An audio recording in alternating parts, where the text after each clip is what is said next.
పూర్తి చేయాలి. కొమరంభీం జిల్లా వంకీడి మండలం వెలిగి గ్రామ ప్రజలు కోరుతున్నారు. కొమరంభీం జిల్లా కేంద్రంలోని వంకీడి మండలం వెలగ గ్రామ పంచాయతీకి వెళ్లే రహదారిపై వంతెన నిర్మాణం చేయకపోవడంతో ప్రజలకు తప్పని తిప్పలు. ప్రభుత్వం గొర్రెపై వంతెన నిర్మాణం చేపట్టి ప్రజల కష్టాలను తీర్చాలని కోరిన స్థానికులు. నేను వచ్చి టేప్ పట్టిన ఇక్కడ కడతామంటున్నారు, ఎవరు కడతలేరు. నేనే పటేల్ వెలిగి శివడం చిత్రు.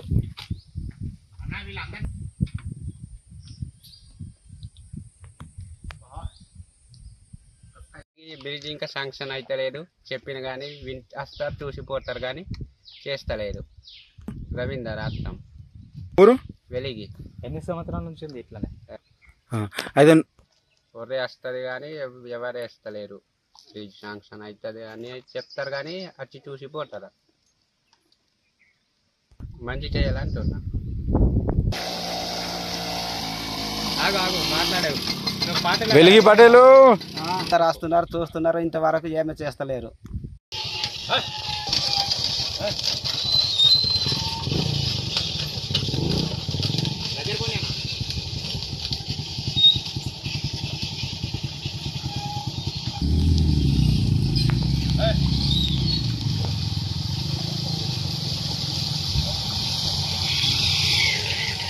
లైక్ చేయండి, షేర్ చేయండి, సబ్స్క్రైబ్ చేయండి. మరిన్ని వీడియోల కోసం బెల్ సింబల్ పై క్లిక్ చేయండి.